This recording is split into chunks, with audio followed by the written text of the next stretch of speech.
মায়ের গর্ভে যখন সন্তান, তখন ফেরেশতা লিখে দিচ্ছেন এক, তার হায়াত কতটুকু হবে, ব্যাস লেখা হয়ে গেছে। লেখা হয়ে গেছে মানে যা হায়াত, যা অপচয় করেছেন তো করেছেনই। এখন সারা জীবন যদি মাথাটা ঠুকরে ঠুকরে কাঁদেন, তাও ওই অপচয়কৃত দিনগুলো ফিরে আসবে না। শিক্ষা নিবেন না এখান থেকে। 30 বছর চলে গেছে মানে 30 বছর আল্লাহ নাফরমানি করেছেন, সারা জীবন মাথা ঠুকরে কাঁদলেও ওই 30 বছর ফিরে আসবে না। আসবে যুবক ভাই? অতএব কি করা উচিত? ফিরে আসা উচিত নাকি এভাবেই চলতে থাকবে? লেখা হয়ে গেছে, বাড়বেও না কমবেও না। 2, রিজিক কি কি পাবেন, আপনার রিজিক সব লেখা হয়ে গেছে। এখন আপনারা কি রিজিকটাকে হালাল পথে চাচ্ছেন না হারাম পথে? যদি হালাল পথে চান ওই অ্যামাউন্ট অফ রিজিকই পাবেন, যদি হারাম পথে চান ওই রিজিকই পাবেন, এর বাইরে যাবে না রিজিক। যাবে? যাহলে সবর করেন, আল্লাহ পাক হালাল পথেই রিজিক দিবে ইনশাআল্লাহ তাআলা। রিজিক বৃদ্ধির জন্য কিছু আমল আছে, তার মধ্যে শ্রেষ্ঠ আমল হচ্ছে নামাজ। এর সাথে চাষতের নামাজ পড়া, চাষ মানে সালাতুদ দুহা। এর আগে ইশরাকের নামাজ আছে। রিজিক বৃদ্ধির জন্য আত্মীয়তার সম্পর্ক বজায় রাখতে হয়। আত্মীয়তার সম্পর্ক বজায় রাখলে রিজিক প্রশস্ত হবে। বেশি বেশি যে আল্লাহ জিকির করে এবং কোরআন তেলাওয়াত করে তার রিজিক বাড়ে আলহামদুলিল্লাহ। এবং যে আল্লাহর রাস্তায় খরচ করে তার রিজিক বাড়ে। এই রিজিক বাড়ার কিছু পলিসি আছে। সবচেয়ে শ্রেষ্ঠটা হচ্ছে নামাজ, আল্লাহর জিকির তেলাওয়াত। এরপর আমলের মধ্যে আত্মীয়তার সম্পর্ক বজায় রাখা। নবীজি বলছেন, কেউ যদি চায় যে তার রিজিকটা লম্বা হোক, হায়াতটা লম্বা হোক, সে যেন আত্মীয়তার সম্পর্ক বজায় রাখে। আত্মীয়তার সম্পর্ক এখন আস্তে আস্তে নষ্ট হয়ে যাচ্ছে না? খেয়াল করে দেখেন, আত্মীয়তার সম্পর্ক আপনি বজায় রাখবেন। মনে রাখবেন, আমি বারবার একটা কথা বলেছি আপনাদের ওয়াজ মাহফিলে, যে পৃথিবীতে যে কাজই করবেন আল্লাহর সন্তুষ্টির জন্য করবেন। আত্মীয়তার সম্পর্ক বজায় রাখবেন আল্লাহর সন্তুষ্টির জন্য, তাদের কাছে কিছু পাওয়ার আশায় না। যখনই আপনি কারো কাছে কিছু পাওয়ার আশা করবেন, আপনি কষ্ট পাবেন। যখনই কারো কাছে কিছু পাওয়ার আশা করবেন, আপনি কষ্ট পাবেন। কারো কাছে এত বেশি পাওয়ার আশা করবেন না। কার কাছে পাওয়ার আশা করবেন? আল্লাহর কাছে, যে আমি এই কাজটা করছি, আল্লাহ আমাকে পুরস্কার দিবে ইনশাআল্লাহ। আমি আত্মীয়তার সম্পর্ক বজায় রাখছি কেন? আল্লাহর কাছে রিজিকে বরকতের আশায়, আল্লাহর সন্তুষ্টির জন্য। মনে রাখবেন প্রিয় ভাইরা, আমল কবুল হওয়ার শর্ত মোটামুটি 3টা। কয়টা? 1 নম্বর, আমলগুলো হতে হবে আল্লাহর সন্তুষ্টির জন্য। 1। 2 নম্বর, আমলটা হতে হবে রাসূলুল্লাহ সাল্লাল্লাহু আলাইহি ওয়াসাল্লামের পদ্ধতিতে, অন্য কারো পদ্ধতিতে নয়। 3 নম্বর, আমলটা করার জন্য আপনার রিজিকটা হতে হবে হালাল। হারাম রিজিকের আমল আল্লাহর কাছে কবুল হয় না। আল্লাহ পাক আমাদের সবাইকে হালাল রিজিকের ব্যবস্থা করে দিন এবং রিজিকটাকে প্রশস্ত করুন, আমিন। তো রিজিক লেখা হয়ে গেছে। 2। 3 নম্বর, লেখা হয়ে গেছে এ ব্যক্তি কি কি কাজ করবে দুনিয়ায়। এই ব্যক্তি দুনিয়ায় কি কি কাজ করবে সব লেখা হয়ে গেছে। এখন যদি একটা চোর বলে যে আল্লাহ পাক আমার তাকদিরে লিখেছিলেন যে আমি চুরি করব, তাই আমি চুরি করেছি। এখন যদি একজন ধর্ষক বলে আল্লাহ আমার তাকদিরে লিখেছিল যে আমি ধর্ষণ করব, তাই ধর্ষণ করেছি। এখন যদি যারা এই জনগণের কিছু সম্পদ আত্মসাৎ করে খেয়ে ফেলছে, তারা যদি বলে আল্লাহ তাকদিরে লিখছিলেন জন্যই দুর্নীতি করেছি, তাহলে কথাটা কি হবে? গ্রহণযোগ্য হবে? এখন যদি দলিল দেয় তাকদিরে তো লেখা ছিল। এই আকীদাটার নাম হচ্ছে জাবারিয়া আকীদা। কি আকীদা? জাবারিয়া। এমন একজন ব্যক্তি উমর রাদিয়াল্লাহু আনহুর দরবারে এসেছিল। চোর চুরি করেছে, ধরা পড়েছে। উমর রাদিয়াল্লাহু আনহু বলেছেন হাত কেটে ফেলো। তখন সে বলছে যে আমার হাত তো কাটা যাবে না, কেন? আল্লাহ পাক তাকদিরে লিখেছেন আমি চুরি করব, তাই চুরি করেছে। উমর রাদিয়াল্লাহু আনহুর সামনে এই কথাটা বলেছে। আর উমর রাদিয়াল্লাহু আনহু কি বিচক্ষণ মানুষ ছিলেন না বোকাশোকা ছিলেন? বলেন। তার মতো শাসক পাওয়া যাবে? তার মতো আরো একজন শাসক আসবে ইনশাআল্লাহ পৃথিবীতে। তার নাম কি? নবী ঈসা আলাইহিস সালাম ইনশাআল্লাহ তাআলা। এবং তার আগে আরো একজন ইমাম আসবেন। তার নাম কি? তার নাম হচ্ছে মুহাম্মদ। কি নাম? তার নাম মুহাম্মদ, আর উপাধি হচ্ছে মাহদি। কখন আসবেন? যখন পৃথিবীতে যুদ্ধ বিগ্রহ ছড়িয়ে পড়বে, ব্যাপক আকারে মালহামা চলবে, তখন আসবেন। কাদের পক্ষে আসবেন? মুসলিমদের পক্ষে। কি উদ্দেশ্যে আসবেন? সারা বিশ্বে জুলুম তুলে ফেলার জন্য।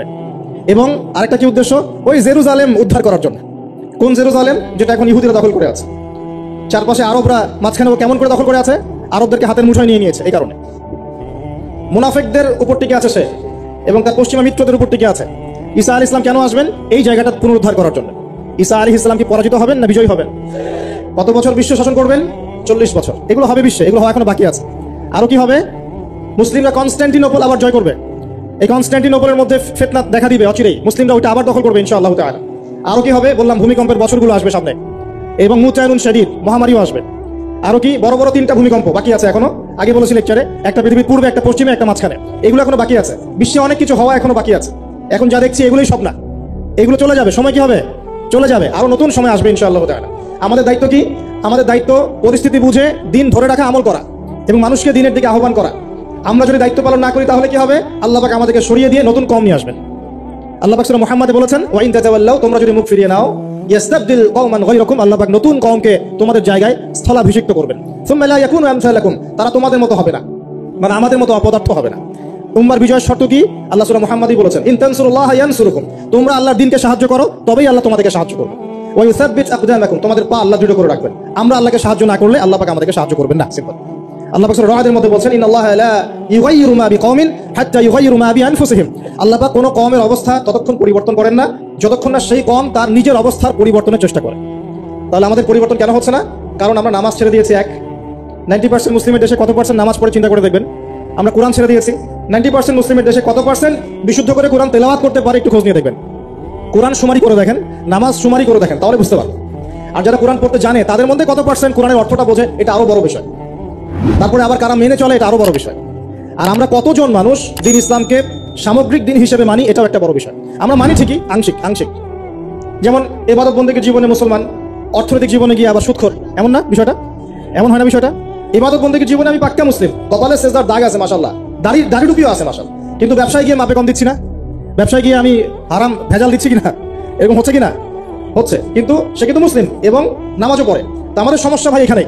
এখন এই সমস্যাটা সলভ করলে ইনশাল্লাহ সব সমস্যা সলভ হয়ে যাবে ইনশাল্লাহ। সমস্যাটা কি, আমরা ইসলামটাকে আংশিকভাবে মানি, পরিপূর্ণ জীবনে ইসলাম বাস্তবায়ন করতে পারছি না। আমি আপনি হয়তো কেউই পারছি না, ফখর করে বলার নাই যে আমি খুব পারছি, আসলে আমিও পারছি না। কারণ এই যুগে এটা পারাটা খুব ডিফিকাল্ট, এই যুগে পারাটা কি খুবই কঠিন, কিন্তু এটাই তো এই যুগের চ্যালেঞ্জ। নবীজি বলেছেন তোমাদের সামনে এমন যুগ আসছে যে যুগে ঈমান ধরে রাখাটা হাতের মধ্যে আগুন ধরে রাখার মতো হবে। তবে সুসংবাদ ওই যুগে তাদের জন্য যারা আমার সুন্নতকে আবার জীবিত করতে পারবে, যে আমার মৃত সুন্নতকে জীবিত করবে, আল্লাহ পাক তাকে দুধ মানে প্রেমময়, আল্লাহ পাক ভালোবাসেন কিনা? তাহলে এই পুরো মহাবিশ্ব সৃষ্টি করে আল্লাহ পাক কি মহাবিশ্বের মধ্যে ভালোবাসা ছড়িয়ে দেন নাই? আল্লাহ রাব্বুল আলামিন 6 দিনে মহাবিশ্ব সৃষ্টি করে মহাবিশ্বের সব জায়গায় যার যার কাজ তাকে বুঝিয়ে দিলেন।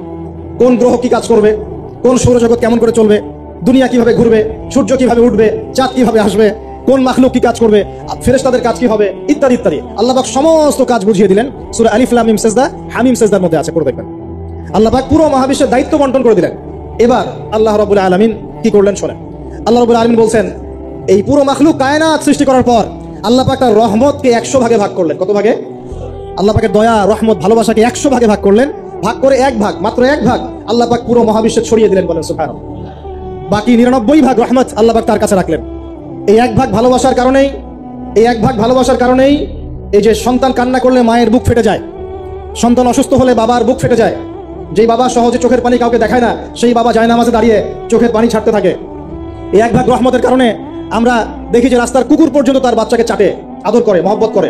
এই এক ভাগ রহমতের কারণে আমরা আমাদের স্ত্রীদেরকে মহব্বত করি, স্ত্রীকে সুখে রাখার জন্য জীবনটা পর্যন্ত বিলিয়ে দেয়, সকাল থেকে রাত পর্যন্ত কোনো কোনো ক্ষেত্রে হারাম পথে যেটাও দ্বিধা করি না, স্ত্রী সন্তান সুখে থাক এই আশায়, তাই না ভাই? এই এক ভাগ রহমতের কারণে গাভী দেখবেন, গাভী তার বাচ্চাকে প্রসবের পর চাটে, গাটা চেটে পরিষ্কার করে দেয়। এই এক ভাগ রহমতে পুরো কায়নাত টিকে আছে। আর নবী সাল্লাল্লাহু আলাইহি ওয়াসাল্লাম বলছেন, বাকি 99% রহমত আল্লাহ পাক তার কাছে রেখেছেন। এই রহমত এবং ভালোবাসা দিয়ে আল্লাহ পাক কিয়ামতের মাঠে মানুষকে মাফ করবে ইনশাআল্লাহ। তার মানে বলেন আল্লাহু আকবার। তার মানে আমরা আশা করতে পারি ইনশাআল্লাহু তাআলা আমরা আল্লাহর জান্নাত পাবো ইনশাআল্লাহ। পাবো কিনা? শুধু একটা কাজ যদি উম্মত করতে পারে জান্নাত পাবে। বলে দিব কোনটা? অনেক কাজই আছে, কিন্তু স্পেশাল একটা কাজ, একটা আল্লাহ রাব্বুল আলামিন মেরাজের রাতে তার নবীকে উঠিয়ে নিয়েছিলেন, উঠিয়ে নিয়ে কাছে নিয়ে আসছেন, একদম কাছে, আজ আরশের কাছাকাছি। নবী সাল্লাল্লাহু আলাইহি ওয়াসাল্লাম বলছেন, ওই সময় তার উপর 3টা স্পেশাল ওহী করা হয়েছে। কয়টা? 3টা। একটা হচ্ছে 50 ওয়াক্ত নামাজ। কত ওয়াক্ত? এটা কমতে কত ওয়াক্ত হয়েছে? 5 কেও কমানোর জন্য কোন নবী বলছিলেন? মুসা আলাইহিস সালাম বলছেন 5ও পারবে না, কমাই নিয়ে আসেন। 5ও যে পারবে না, মুসা আলাইহিস সালাম কেমন করে জানলেন? তার উম্মত 2 ওয়াক্ত নামাজ পড়ে। কয় ওয়াক্ত নামাজ পড়া ছিল? ওই 2 ওয়াক্ত তারা আদায় করতে পারে নাই। এই অভিজ্ঞতা থেকে তিনি বলেছেন যে আপনার উম্মত 5 ওয়াক্ত পারবে না। সত্যি না মিথ্যা কথাটা? আসলেই কি উম্মত 5 ওয়াক্ত নামাজ পড়তে পারছে? আচ্ছা, যাই হোক, আল্লাহ পাক আমাদেরকে পড়ার তৌফিক দান করুন। দ্বিতীয় ওহী হচ্ছে সূরা বাকারার শেষের 3টা আয়াত। কয় আয়াত? সূরা বাকারার শেষের 3 আয়াত ওহী করেছেন কে? আল্লাহ রাব্বুল আলামিন। কোন ব্যক্তি যদি রাতের বেলা সূরা বাকারার শেষের 3টা আয়াত পড়ে সারা রাত ইবাদত করে নাকি পাবে ইনশাআল্লাহ। আর 3 নাম্বারটা হচ্ছে স্পেশাল, সেটা হচ্ছে আল্লাহ পাক বলেছেন, হে মুহাম্মদ সাল্লাল্লাহু আলাইহি ওয়াসাল্লাম, বলেন সাল্লাল্লাহু আলাইহি ওয়াসাল্লাম, তোমার উম্মতের কোনো ব্যক্তি যদি আসমান জমিনের সমান গুনাহ নিয়ে আমার সামনে দাঁড়ায়, আসমান জমিন সমান গুনাহ নিয়ে আমার সামনে দাঁড়ায়, কিন্তু আমার সাথে শিরকের পাপ নাই, আমার সাথে কোনো শিরকের পাপ করে নাই, ইনশাআল্লাহ আমি আল্লাহ তার সামনে আসমান জমিন সমান ক্ষমা নিয়ে হাজির হব ইনশাআল্লাহ। তার মানে আমরা যদি ইনশাআল্লাহ তাআলা শিরকের পাপ থেকে দূরে থাকতে পারি, ইনশাআল্লাহ আশা করা যায় আমরা আল্লাহর সন্তুষ্টি পাবো ইনশাআল্লাহ। এরপর আল্লাহ রাব্বুল আলামিন কি করলেন? আল্লাহ রাব্বুল আলামিন পুরো মহাবিশ্ব সৃষ্টি করে সব দায়িত্ব ভাগ করে দিলেন। ভাগ করে দেওয়ার পর আল্লাহ পাক জান্নাত জাহান্নাম সৃষ্টি করেছেন কিনা? আচ্ছা, জান্নাত এবং জাহান্নাম কার কার জন্য সৃষ্টি করেছেন বলেন? জিন আর মানুষ। আচ্ছা, এখন জান্নাতের চেয়ে কি শান্তির কোনো জায়গা আছে? আচ্ছা, এই জান্নাত কার জন্য সৃষ্টি করেছেন? জিন আর মানুষ। আচ্ছা, তাহলে আল্লাহ পাক মানব জাতিকে ভালোবাসেন কিনা? আপনি যখন কাউকে ভালোবাসবেন তাকে সবচেয়ে সুন্দর গিফট দিতে চাইবেন কিনা? তার জন্য সবচেয়ে ভালোটা কিনতে চাইবেন কিনা? আল্লাহ পাক জান্নাত তৈরি করেছেন কাদের জন্য? আমাদের জন্য। তার মানে আল্লাহ পাক আমাদেরকে ভালোবাসেন কিনা? অবশ্যই বাসেন। আল্লাহ রাব্বুল আলামিন জাহান্নামও তো সৃষ্টি করেছেন। এখন যদি বলি যে তাহলে আল্লাহ পাক কি আমাদেরকে ভালোবাসেন না, জাহান্নামে কিভাবে দিবেন? উত্তরটা কি হবে তাহলে?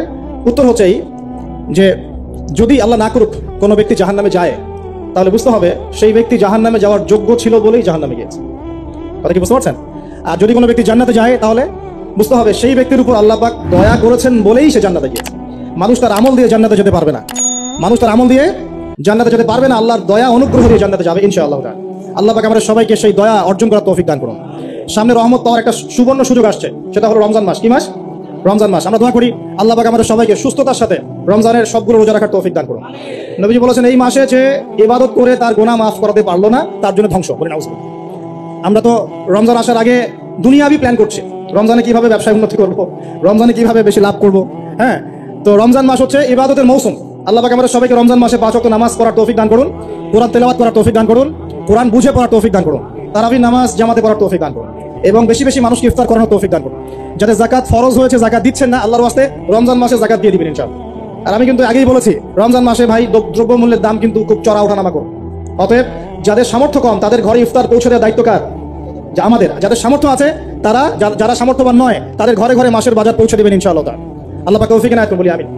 এবার দেখেন, আল্লাহ পাক সৃষ্টি করলেন আদম আলাইহিস সালামকে। তাকে এর আগে আল্লাহ পাক জিন জাতি সৃষ্টি করেছেন, আমি ওইদিকে যাচ্ছি না, আমি মানুষের কথা বলছি। আদম আলাইহিস সালামকে আল্লাহ পাক কেমন করে সৃষ্টি করেছেন? আল্লাহ পাক সূরা সাদের মধ্যে বলেছেন যে খলাকতু বিয়াদাই, আমি আদমকে আমার হাত দিয়ে সৃষ্টি করেছি। কি দিয়ে? হাত দিয়ে। এটা কি ভালোবাসার বহিঃপ্রকাশ নয়? আল্লাহ পাক কি আমাদেরকে ভালোবাসেন না? ভালোবাসেন। আচ্ছা, এই দুনিয়াতে যত কিছু আছে, এই দুনিয়ার আকাশ বাতাস নদী নালা পানি অক্সিজেন সবকিছু কার জন্য সৃষ্টি করা হয়েছে? গরু ছাগলদের জন্য, মানুষের জন্য। মূল দায়িত্ব কার? মূল অধিকার কার? মানুষের নয় কি? তাহলে এই পুরো বিষয়গুলো কি আল্লাহ পাকের ভালোবাসার বহিঃপ্রকাশ নয়? হ্যাঁ। আচ্ছা, এবার আসেন, আল্লাহ পাক আদম আলাইহিস সালামকে সৃষ্টি করে সমস্ত নাম শিক্ষা দিয়েছেন। এই যে নাম শিখানো মানে জ্ঞান শিখানো, এই জ্ঞান শিখানোটা কি আল্লাহর দয়া ভালোবাসা নিদর্শন নয়? একটু ধরা দিচ্ছি আপনাদেরকে।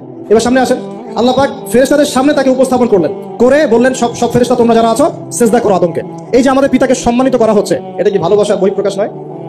এবার আমাদের পিতাকে সম্মানিত করা হলো, ইবলিস সিজদা করলো না, সে কিয়াস করলো, বাতিল কিয়াস যুক্তি দিল, আমি তার চেয়ে শ্রেষ্ঠ ইত্যাদি। আল্লাহ পাক ইবলিসকে অভিশপ্ত করলেন, আমাদের পিতা তাকে জান্নাতে রাখলেন। এই যে জান্নাতে রাখলেন, এটা কি আল্লাহ পাকের ভালোবাসা নয়?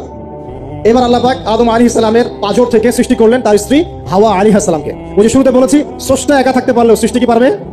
এই জন্য আদম আলাইহিস সালামের পাঁজর থেকে তার স্ত্রীকে সৃষ্টি করা হয়েছে, উভয়ের মাঝখানে ভালোবাসা দিয়ে দেওয়া হয়েছে। বলেন সুবহানাল্লাহ। এই জিনা ভালোবাসা নিদর্শন নয়, বিয়ে শাদী হচ্ছে ভালোবাসার নিদর্শন। আল্লাহ পাক বলেছেন সূরা রুমের মধ্যে, ওয়াজআলা বাইনাহুমা মাওয়াদ্দাতা ওয়া রাহমা, আমি আল্লাহ স্বামী স্ত্রীর মধ্যে ভালোবাসা এবং হৃদ্যতা সৃষ্টি করে দিয়েছি। বলেন সুবহানাল্লাহ। তার মানে এই হারাম সম্পর্ক যেটা দেখছেন, এটা হলো একটা জিনার পথ। আর যখন আমরা হালাল ভাবে বিয়ে শাদী করবেন, আপনারা করবেন, তখন দেখবেন আল্লাহ পাকের পক্ষ থেকে ভালোবাসা সৃষ্টি হয়ে যাবে ইনশাআল্লাহ। অতএব ওয়াদা করতে পারি তো আল্লাহর কাছে, নিজের চরিত্রকে পবিত্র রাখবো ইনশাআল্লাহ, হারাম কোনো সম্পর্কে যাবো না ইনশাআল্লাহ, কোনো সহি প্রেমেও যাবো না ইনশাআল্লাহ। এটা সহি প্রেম আবার কি জিনিস? দিনী ভাই দিনী বোনের মধ্যে এখন প্রেম চলে, এগুলো হয় না মাঝে মাঝে, এগুলোও বন্ধ, এগুলো বন্ধ করতে হবে। হালাল উপার্জনের সোর্স হয়ে গেলেই দিনদার মেয়ে রেখে বিয়ে করে ফেলবেন ইনশাআল্লাহ। অন্য কোনো পথে যাবেন না, কোনো হারাম পথে যাবেন না, ওয়াদা করেন ইনশাআল্লাহ। রাজি আছেন তো ইনশাআল্লাহ? আল্লাহ কবুল করুন, আমিন। আর বিয়ের সময় অবশ্যই দিনদারিতা দেখবেন, অন্য কিছু না, অন্য কিছু পরে, দিনদারিতা আগে। দিনদারিতা আছে, নামাজ পড়ে, পর্দা করে, মাশাআল্লাহ সব দিক ঠিক আছে, তারপরে দেখবেন আপনি অন্য কিছু, তার আগে নয়। কথা ঠিক আছে? একইভাবে মেয়েদের ক্ষেত্রেও, যে আগে দেখবেন না ছেলে কত বড় চাকরি করে, ছেলের কত বড় বাড়ি আছে, গাড়ি আছে, পরে আগে দেখবেন ছেলে নামাজি কিনা, সুন্নত আছে কিনা, ইসলামের জন্য তার সফট কর্নার আছে কিনা, ইসলাম প্র্যাকটিস করে কিনা, এগুলো আগে দেখবেন। এগুলো না দেখলে কি হবে জানেন? বিয়ের 1 বছর 2 বছর পরেই বুঝতে পারবেন দুনিয়াটা জাহান্নাম হয়ে গেছে। নাউজুবিল্লাহ। দুনিয়াতে তখন জাহান্নামের আযাবের সাধ্য করতে হবে। নাউজুবিল্লাহ। আল্লাহ পাক আমাদেরকে হেফাজত করুন, আমিন। তো এই যে আল্লাহ পাক আদম আলাইহিস সালামের পাঁজর থেকে সৃষ্টি করলেন কাকে, এবং ভালোবাসা দিয়ে দিলেন উভয়ের মাঝখানে, এটা কি আল্লাহ পাকের দয়া নয়? আল্লাহ পাক ভালোবাসেন না? এবার দেখেন, গাছের কাছে যেতে নিষেধ করলেন, আমি কিন্তু শর্ট করে বলছি, গাছের কাছে যেতে নিষেধ করলেন, তোমরা জান্নাতে থাকো, খাও, যা ইচ্ছা করো, কিন্তু ওয়ালা তাকরাবা হাদিহি শাজারা, এই গাছের কাছেও যাবে না। একটা পরীক্ষা, জাস্ট একটা পরীক্ষা। এখানে কিন্তু বলা হচ্ছে গাছের কাছেও যাবে না, বলা হচ্ছে না যে গাছের ফল খাবে না। ঠিক যেমন আল্লাহ বলেছেন তোমরা জেনার কাছেও যাবে না, আল্লাহ পাক কিন্তু বলেন নাই জেনা করবে না, আল্লাহ পাক বলেছেন তোমরা জেনার কাছেও যাবে না। তো এখান থেকে আমরা এই হুকুমটার কঠোরতা বুঝতে পারি। তো প্রিয় ভাইরা, এখানে আমাদের পিতামাতা শয়তানের প্রলোভনে পড়ে গেলেন।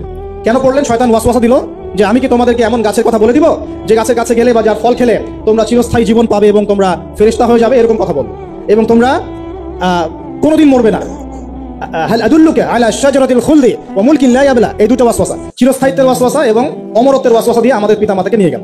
এখন আমাদের পিতামাতা কি ফল খেয়েছিলেন কি খান নাই? আচ্ছা, এখন আল্লাহ পাকের দৃষ্টিতে অন্যায় হয়েছে কিনা?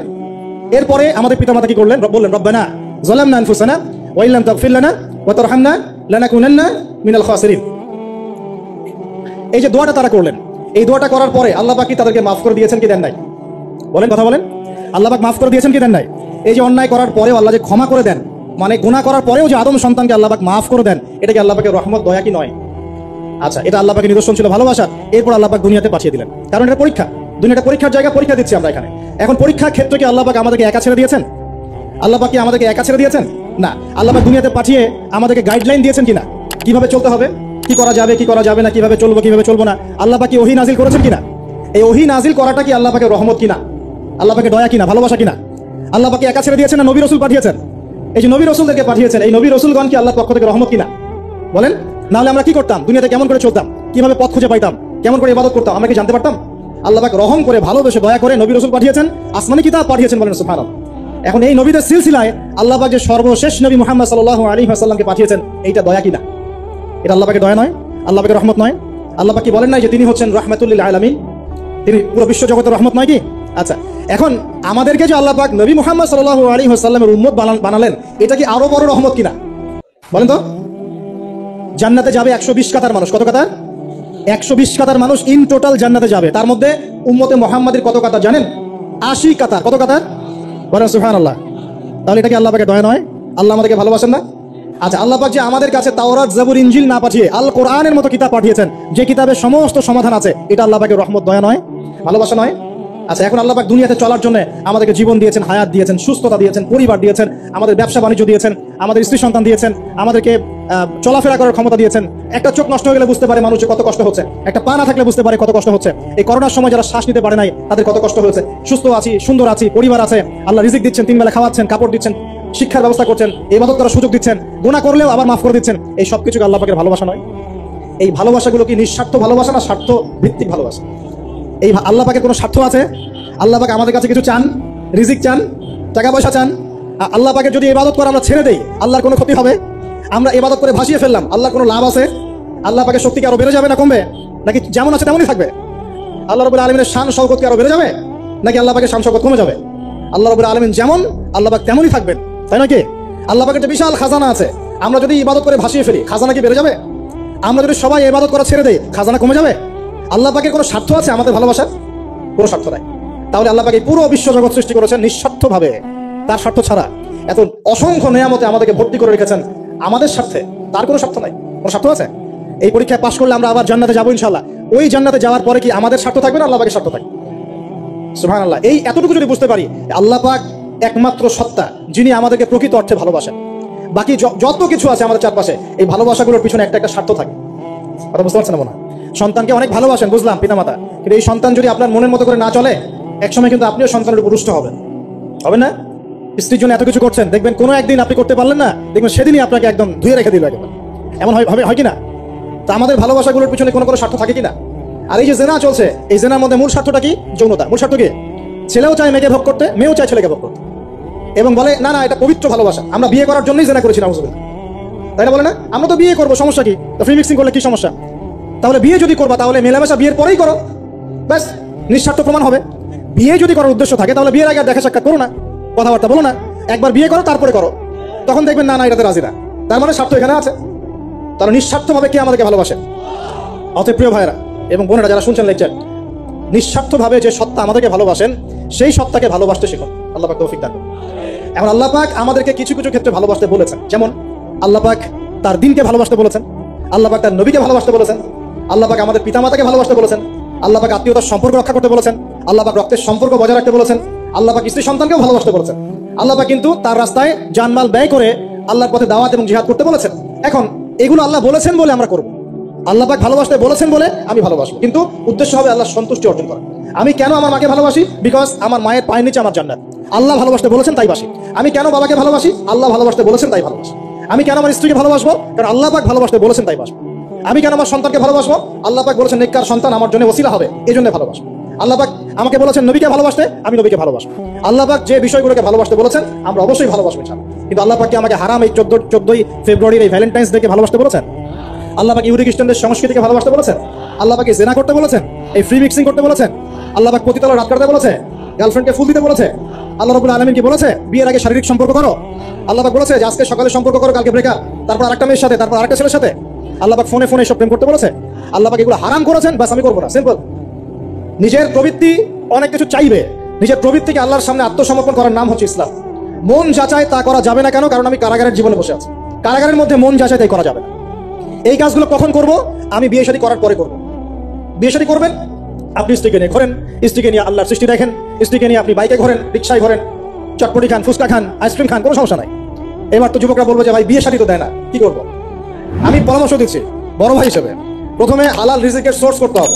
রিজিকের সোর্স না করে বিয়ে করা যাবে না, আত্মসম্মান থাকবে না তাহলে।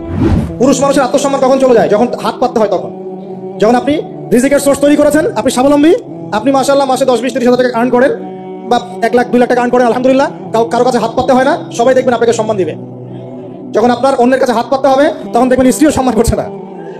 তো এই জন্য ডিগনিটি আগে, ডিগনিটি ফার্স্ট। আপনার ডিগনিটি অর্জন করতে হলে একটা হালাল উপার্জনের সোর্স লাগবে, এক। তারপরে পিতামাতাকে বোঝানোর চেষ্টা করবেন। যদি কাউকে পছন্দ করেও থাকেন, না দেখেই বা শুনে যে হ্যাঁ ওখানে একজন দিনদার মেয়ে ইত্যাদি, তাহলে পারিবারিকভাবে বিয়ের প্রস্তাব পাঠাবেন, নিজে পণ্ডিতি করতে যাবেন না, পারিবারিকভাবে পাঠাবেন। যদি রাজি হয় আলহামদুলিল্লাহ, রাজি না হলে কি নিজে নিয়ে পালাই যাবেন? এই কাজ করতে যায় না। ইস্তেখারা করবেন। কি করবেন? ইস্তেখারা 2 রাকাত নফল নামাজ পড়ে আল্লাহর কাছে দোয়া করবেন। হিসনুল মুসলিম বইটা কিনবেন, ওখানে দেখবেন ইস্তেখারার দোয়া আছে। ইস্তেখারা মানে হচ্ছে আল্লাহর সাথে পরামর্শ করা। আল্লাহ, আমি এই কাজটা করতে চাচ্ছি, যদি কাজটা আমার জন্য ভালো হয়, আমার দুনিয়া আখিরাতের জন্য ভালো হয়, আল্লাহ কাজটাকে তুমি সহজ করে দাও, আল্লাহ কাজটার মধ্যে বরকত দান করে দাও। আর যদি এই কাজটা দুনিয়া আখিরাতের জন্য খারাপ হয়, আল্লাহ তুমি কাজটাকে সরাই দাও, আমাকেও কাজটা থেকে সরাই দাও। এটা হচ্ছে ইস্তেখারা। এই দোয়া বেশি বেশি করলে ইনশাআল্লাহ আল্লাহর পক্ষ থেকে ফয়সালা হবে। আর এই জায়গায় বেশি ব্যতিব্যস্ত হবেন না। অনেক সময় কিন্তু ফ্যান্টাসিতে ভুগি আমরা, অস্থির হয়ে যাই। অস্থির হলেই ডিসিশন নিতে ভুল হবে, অস্থির হলেই ডিসিশন নিতে ভুল হবে। স্থির থাকতে হবে। নিজেকে স্থির রাখার জন্য কি করবেন? বেশি বেশি নফল রোজা রাখবেন। বেশি বেশি কি করবেন? নফল রোজা রাখবেন। আর ভালো কাজে ব্যস্ত রাখবেন নিজেকে। ভালো কাজে কি করবেন? ব্যস্ত রাখবেন। একা একা থাকলে আর এই যে খারাপ সার্কেলের মধ্যে থাকলেই মাথার মধ্যে শয়তান ভর করবে, তখন দেখবেন অস্থির হয়ে গেছেন আপনি। স্থির হওয়ার চেষ্টা করেন, ভালো কাজে ব্যস্ত রাখেন, হালাল পথ অবলম্বন করে হারাম থেকে বেঁচে থাকেন। এখন যে জায়গায় আসছিলাম, এখান থেকে আস্তে আস্তে শেষের দিকে যাবো। দেখুন, আল্লাহ পাক যে বিষয়গুলোকে ভালোবাসতে বলেছেন, আমি ভালোবাসবো, এই ভালোবাসা জায়েজ, হালাল। এই ভালোবাসার উদ্দেশ্য আল্লাহ সন্তুষ্টি অর্জন করা। এই ভালোবাসার উদ্দেশ্য এই নয় যে আমি যাকে ভালোবাসি তার কাছে আমি কিছু প্রত্যাশা করছি। না, আমি কিছু প্রত্যাশা করছি না, আমি প্রত্যাশা করছি আল্লাহর সন্তুষ্টি। তখন দেখবেন সে আপনাকে কষ্ট দিলেও আপনি সবর করতে পারবেন। কেন সবর করতে পারবেন? কারণ আপনি তো আল্লাহর সন্তুষ্টির জন্য তাকে ভালোবাসেন, আপনার তো কোনো স্বার্থ নাই। এখন আপনি দেখবেন রিল্যাক্স থাকতে পারবেন, সম্পর্ক টিকেও থাকবে এবং আপনি ক্ষমা করতে পারবেন মানুষকে। যখন নিজের চাওয়াটাকে আপনি ইনফোর্স করতে চাইবেন, তখন কিন্তু আপনি এই সম্পর্ক নষ্ট করে ফেলতে পারেন, কারণ আপনি হক পাচ্ছেন না। সামনে আসেন। এবার আমরা কি ওয়াদা করতে পারি যুবক ভাইরা যে ইনশাআল্লাহ তাআলা আমরা হারাম পথে যাবো না, হালাল পথে থাকবো? পশ্চিমাদের এই মদতপুষ্ট এই সো কল্ড ভালোবাসা দিবসের এই স্রোতে আমরা গা ভাসাবো না। আমরা কি ওয়াদা করতে পারি? আমরা কি ওয়াদা করতে পারি যে ইনশাআল্লাহ আমরা হালাল ভাবে বিয়ে শাদী করবো, কোনো হারামে যাবো না ইনশাআল্লাহ? এই সমাজ থেকে জেনা বন্ধ করতে হবে, এই সমাজ থেকে ফ্রি মিক্সিং বন্ধ করতে হবে, এই সমাজ থেকে সমস্ত পতিতালয়কে বন্ধ করতে হবে। বন্ধ করে আমরা সামাজিক উদ্যোগ নিয়ে প্রয়োজনে আমাদের পলিটিক্যাল পাওয়ারকে কাজে লাগিয়ে সমস্ত পতিতালয়গুলো বন্ধ করে ওই মেয়েদের রিজিকের জন্য আমরা বিকল্প ব্যবস্থা করবো ইনশাআল্লাহ। আমরা টাকা পয়সা একত্রিত করে তাদের জন্য কর্মসংস্থান করতে পারি না? এইগুলো কাজ করে নারীর অধিকার প্রতিষ্ঠা করা যায় না? নাকি রাস্তাঘাটে গাড়ি স্লোগান দিয়ে প্রতিষ্ঠা করা যাবে? সমস্ত যে নোংরা জায়গাগুলো আছে এগুলো বন্ধ করে ওই মেয়েরা কিন্তু কারো মা, ওরা দেখবেন কারো বোন, কারো স্ত্রী বা কারো সহধর্মিনী কিছু একটা হবেন। তারাও কিন্তু মানুষ, হয়তো অন্ধকার জগৎ হারিয়ে গেছে, দালালের খপ্পরে পড়েছে বা পেটের দায় পরে কাজ করছে। যদি আমরা তাদের জন্য বিকল্প ব্যবস্থা করে দিতে পারি, আল্লাহ পাক আমাদেরকে তৌফিক দান করুন, তাদের জন্য কর্মসংস্থানের ব্যবস্থা করতে পারি, একটা মেয়েও এই হারাম পরে যাবে না ইনশাআল্লাহ। আমরা কি এভাবে নারীর অধিকার প্রতিষ্ঠা করতে পারি না? আমরা কি এতিম মেয়েদের দায়িত্ব নিয়ে করতে পারি না? আমরা কি সমাজের বিধবা মেয়েদেরকে বিয়ে করতে পারি না? তালাকপ্রাপ্ত মেয়েদের দায়িত্ব নিতে পারি না? মেয়েদের অধিকার নিয়ে অনেক কথা বলা হয়, কিন্তু এই কথাগুলো থাকে খালি বুলি, বাস্তবতা নাই।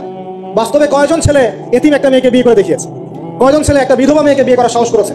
কয়জন ছেলে একটা তালাকপ্রাপ্ত একটা মেয়েকে বিয়ে করে দেখিয়েছে হ্যাঁ আমি তার দায়িত্ব নিলাম? আমরা বুঝতে পারলাম যে আল্লাহ পাক পুরো সৃষ্টি জগৎকে ভালোবাসেন। আল্লাহ পাক আমাকে ভালোবাসেন, আপনাকে ভালোবাসেন বলেই আজকে আপনি এখানে বসে আছেন। আল্লাহ পাক আপনাকে ভালোবাসেন বলেই লক্ষ লক্ষ কোটি কোটি মানুষ এখন জেনা করছে, আজকের দিনে আপনি ওয়াজ মাহফিলে বসে আছেন। আল্লাহ পাক আপনাকে ভালোবাসেন বলেই আপনি আল্লাহকে সিজদা দেওয়ার তৌফিক পেয়েছেন, আপনি লা ইলাহা ইল্লাল্লাহ কালিমা শিখেছেন, আপনি এই যে কোরআন পড়তে শিখেছেন, কোরআন পড়ছেন, হাদিস পড়ছেন, নবীর দ্বীনের প্রতি মহব্বত আছে। আল্লাহ আপনাকে ভালোবাসেন বলেই হচ্ছে। কখন বুঝবেন আল্লাহ আপনাকে ভালোবাসে? যখন আল্লাহ পাকের অনুমোদিত কাজগুলো আপনার ভালো লাগবে। নামাজ পড়তে ভালো লাগছে, রোজা রাখতে ভালো লাগছে, কোরআন তেলাওয়াত করতে ভালো লাগছে, আল্লাহর জিকির করতে ভালো লাগছে, আলেম ওলামার সাথে থাকতে ভালো লাগছে, ঠিক আছে? আল্লাহর হালাল কাজগুলো যখন ভালো লাগবে বেশি বেশি, বুঝবেন আল্লাহ আপনাকে নির্ঘাত মহব্বত করেন। আর যখন আল্লাহ পাকের নিষেধগুলো, হারাম মদ আমার ভালো লাগে না, জিনা ভালো লাগে না, আমার খারাপ জিনিস দেখতে ভালো লাগে না, খারাপ শুনতে ভালো লাগে না, বুঝবেন আল্লাহ আপনাকে ভালোবাসেন। আর যখন দেখবেন খারাপের পিছনে আপনার ঝোঁক বেশি, দুর্নীতি করতে ভালো লাগে, সুদ খাইতে ভালো লাগে, ঘুষ খাইতে ভালো লাগে, কাউকে ঠকাইলে মনে হয় আমি স্মার্ট হয়ে গেলাম, হ্যাঁ, মানুষের টাকা আত্মসাৎ করতে ভালো লাগে, নামাজ না পড়ে ঘুম দিতে ভালো লাগে, ঠিক আছে, রমজান মাসে বিড়ি টানতে ভালো লাগে, ঠিক আছে, মেয়ের সাথে যে টাঙ্কি মারতে ভালো লাগে, তখন বুঝবেন যে আল্লাহ আপনাকে এখনো ভালোবাসেন, বা আপনি আল্লাহর ভালোবাসা পাওয়ার যোগ্যতা হারিয়ে ফেলেছেন। আল্লাহ পাক আমাদেরকে বোঝার তৌফিক দান করুন। এখন আসি, আল্লাহ পাক এবং তার রাসূল আমাদেরকে এমন কি কি কাজ বলেছেন যেই কাজগুলো করলে আমরা সরাসরি আল্লাহর ভালোবাসা পাবো ইনশাআল্লাহ। জানার দরকার আছে কি নাই? আমি অল্প কয়েকটা কাজ বলে শেষ করছি। এক নাম্বার, আল্লাহ এবং তার রাসূল আমাদেরকে জানিয়েছেন আমরা যদি তাওহীদের উপর থাকতে পারি, একত্ববাদ, লা ইলাহা ইল্লাল্লাহ, আল্লাহর ভালোবাসা পাবো ইনশাআল্লাহ। যে ব্যক্তি শিরকের পাপে লিপ্ত আছে সে আল্লাহর ভালোবাসা পাবে না, যতক্ষণ না সে তওবা করে ফিরে আসছে। অতএব আল্লাহর ভালোবাসা পাওয়ার জন্য এক নাম্বার কাজ কি ভাই? আল্লাহর তাওহীদের কালিমা লা ইলাহা ইল্লাল্লাহর উপর থাকা, শিরক বাদ দেওয়া। শিরক সম্পর্কে জানার জন্য একটা বই পড়েন, কিতাবুত তাওহীদ। কি নাম বললাম? কিতাবুত তাওহীদ। একটাই পড়েন, দেখবেন ইনশাআল্লাহ শিরক কাকে বলে, কত প্রকার, কি কি, কোন কাজ করলে শিরক হয়, সব জানতে পারবেন ইনশাআল্লাহ। এই বইটা একটু কঠিন, এই বইটার ব্যাখ্যা বের হয়েছে, ব্যাখ্যা যুক্ত বই কিনবেন এবং যেগুলো বুঝবেন না উলামায়ে কেরামকে জিজ্ঞাসা করবেন, কারণ সবগুলো কিন্তু বুঝতে পারবেন। এক নাম্বার। দুই, নবী সাল্লাল্লাহু আলাইহি ওয়াসাল্লামের অনুসরণ করলে আল্লাহ আমাদেরকে ভালোবাসবেন। দলিল, আল্লাহ পাক সূরা আলী ইমরানের মধ্যে বলছেন 31 নম্বর আয়াতে আল্লাহ বলছেন, কুল, হে নবী আপনি বলে দিন, ইন কুনতুম তুহিব্বুনাল্লাহ, তোমরা যদি, হে আদম সন্তান, হে উম্মতে মুহাম্মাদী, তোমরা যদি আল্লাহর ভালোবাসা পেতে চাও, ফাত্তাবিউনি, তোমরা আমাকে অনুসরণ করো। কাকে? আমাকে বলতে কাকে? রাসূলুল্লাহ সাল্লাল্লাহু আলাইহি ওয়াসাল্লামকে। তাহলে কি হবে? ইউহিব্বুকুমুল্লাহ, আল্লাহ পাকও তোমাদেরকে ভালোবাসবেন। বলে সুবহান, আল্লাহ আমাকে ভালোবাসবেন ইনশাআল্লাহ। আর কি? ইয়াগফির লাকুম যুনুবাকুম, আল্লাহ পাক তোমাদের সমস্ত গুনাহ মাফ করে দিবেন। আল্লাহু গফুরুর রহিম, আল্লাহ পাক পরম করুণাময়, অসীম দয়ালু। তার মানে আল্লাহকে পাওয়ার, আল্লাহর ভালোবাসা পাওয়ার দুই নাম্বার কি মাধ্যম? নবী সাল্লাল্লাহু আলাইহি ওয়াসাল্লামের সুন্নাত অনুযায়ী জীবন করা। ভাই শুরু করবে কোথা থেকে? শুরু করবেন চেহারা থেকে। কোথা থেকে? চেহারায় দাড়ি ছেড়ে দিব ইনশাআল্লাহ, রাজি আছি তো? গোফ ছোট করে ফেলবো ইনশাআল্লাহ, রাজি আছি তো ইনশাআল্লাহ? চেহারায় সেজদার দাগ থাকবে ইনশাআল্লাহ, তার মানে নামাজি হতে হবে, ঠিক আছে? পোশাক পরিচ্ছদ হবে রাসূলুল্লাহ সাল্লাল্লাহু আলাইহি ওয়াসাল্লামের মতো, ঢিলে ঢালা মুত্তাকিদের পোশাক। চুল হবে কার মতো? মেসি নেইমারের মতো, নাকি রাসূলুল্লাহ সাল্লাল্লাহু আলাইহি ওয়াসাল্লামের মতো? আমার নবী এইভাবে ওযু করতেন, এইভাবে করব। আমার নবী এইভাবে ইস্তেনজা করতেন, পেশাব পায়খানা করতেন, ওইভাবে করব। এই যে এখনকার ইংলিশ টয়লেট, এই ইংলিশ টয়লেটে বসে নবীর মতো ইস্তেনজা করা যায় না, যাবে? ওলামায়ে কেরামকে জিজ্ঞাসা করেন, নবী সাল্লাল্লাহু আলাইহি ওয়াসাল্লাম বাম পায়ে ভর দিয়ে ইস্তেনজা করতেন। কোন পায়ে? এখন বসেন ইংলিশের উপরে, বাম পায়ে কেমনে বসবেন? সম্ভব? ওই যে আমি বলি, এটা মজা করে বলি, কষ্ট থেকেও বলি, একদম বৈশ্বিক পলিটিক্যাল সিস্টেম থেকে শুরু করে বাথরুমের টয়লেট পর্যন্ত সবকিছু চলছে পশ্চিম আদর্শে। এখন সবকিছু, এভরিথিং, একদম বাথরুমের কমোড পর্যন্ত। এখন তো কমোড উঠাই দিছে, এখন সামনে একটা বালতি রেখে দেয় গামলার মতো, এখানেই পেশাব করতে হয়। দেখেন নাই মনে হয় আপনারা? দেখবেন অচিরে এগুলো আসতেছে সামনে, দাঁড়ায় বসার কোনো সুযোগ নাই। আর সবগুলো মাপ সমান। কারো হাইট যদি 6 ফুট, কারো 5 ফুট হয়, তখন কি হবে? অ্যাডজাস্ট করতে হবে ধরে তখন, নাকি? যুবকরা বুঝতে পারছে, তখন কাউকে লম্বা হতে হবে, কাউকে খাটো হতে হবে, মাপ তো সমান। আর সবার মাপ যদি সমান না হয় এমন কি হবে? আল্লাহ পাক বোঝার তৌফিক দান। এগুলো শয়তানি না বলেন, শয়তানি না বলেন। বসে ইস্তেনজা করতে হয় না? বসে ইস্তেনজা না, এই পেশাবের ছিটা ফোটার কারণে কবরে আযাব হয় না? আপনারা হাদিসে জানেন না? নবীজি একটা কবরের পাশে যাচ্ছেন, তিনি থেমে গেলেন, থেমে গিয়ে বলছেন এই কবর দুটোতে আযাব হচ্ছে। কি হচ্ছে?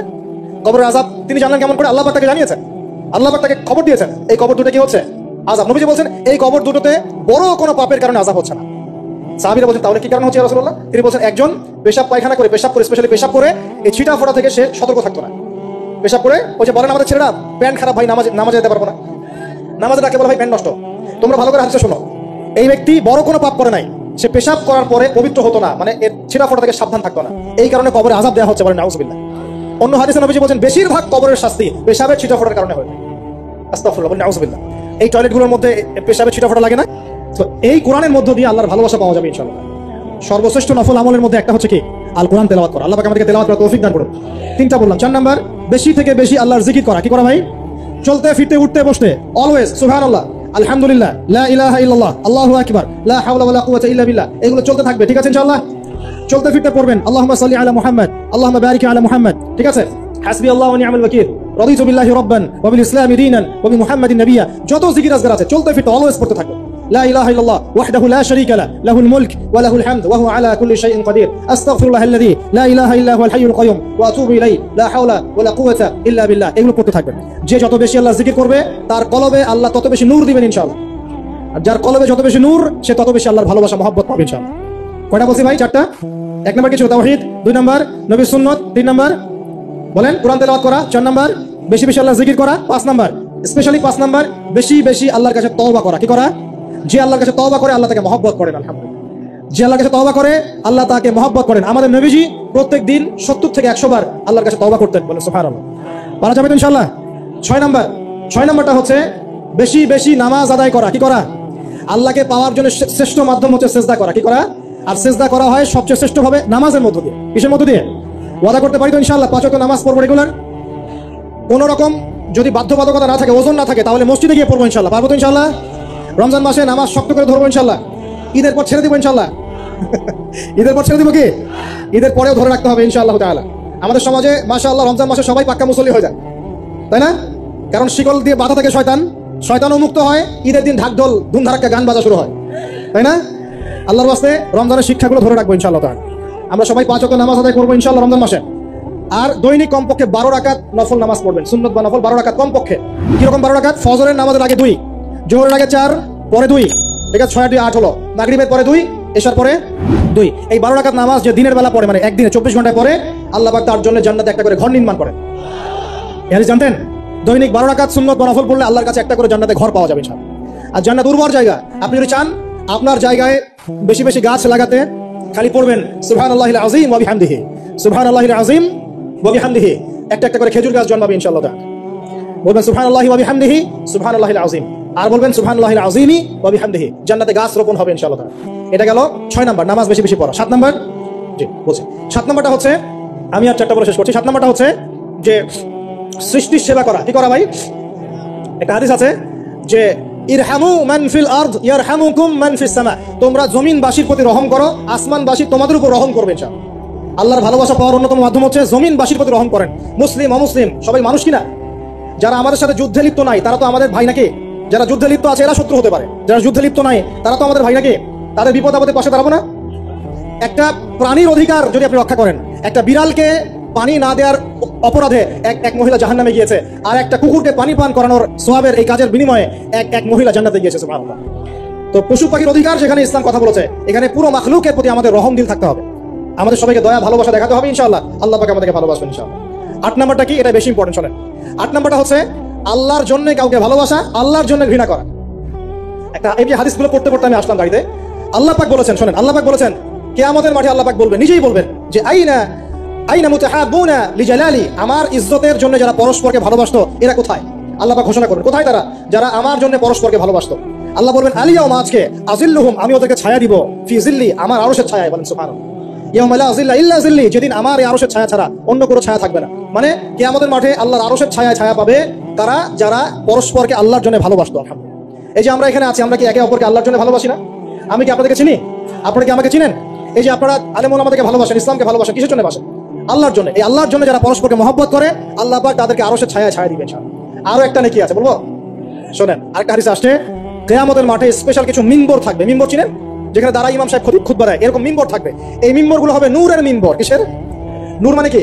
আলো, আলো, আলো, নূরের মিম্বর থাকবে। ওই কিয়ামতের মাঠে কি আলো থাকবে? এমনিতে মাঠটা তো অন্ধকার। ওই অন্ধকার মাঠে নূরের মিম্বর আল্লাহ পাক দিবেন কাদেরকে? যারা পরস্পরকে এই আল্লাহর জন্য মহব্বত করতো। আর নবীগণ, শহীদগণ তাদের দিকে তাকায় থাকবে। তাকায় নবীগণ, শহীদগণ পর্যন্ত এই মানুষগুলোকে দেখে ঈর্ষা করবে, কাশ আমরাও যদি এমন হতে পারি। চিন্তা করেন, আল্লাহর জন্য পরস্পর মহব্বতকারীদেরকে আল্লাহ পাক এমন সম্মান দিবেন যেটা দেখে নবীগণ পর্যন্ত ঈর্ষা করতে থাকে। তাহলে আমরা কি আল্লাহর জন্য পরস্পরকে মহব্বত করতে পারি কিনা? এটা হলো 8। 9 নাম্বার, আল্লাহর জন্যই ঘৃণা করতে হবে। আল্লাহর জন্য ঘৃণা কেমন? যেমন কেউ ইসলামকে পছন্দ করে না, কটূক্তি করে, ইসলামের এইটা ভালো না ওইটা ভালো না, ইসলামের সাথে দুশ্মনী করে ভিতর থেকে বাইরে থেকে, আপনি ওদেরকে ভালোবাসতে পারবেন না। যদি আল্লাহর দুশ্মনদের সাথে আপনার ভালোবাসা থাকে, তাহলে আপনি আল্লাহর দুশ্মনের কাতারে অন্তর্ভুক্ত হয়ে যাবেন। এখন বলেন দেখি, সারা বিশ্বে ইসলামের দুশ্মন কারা? বলেন। গায়রিল মাগদুবি আলাইহিম ওয়ালাদ-দাল্লিন। মাগদুব কারা, দল্লিন কারা?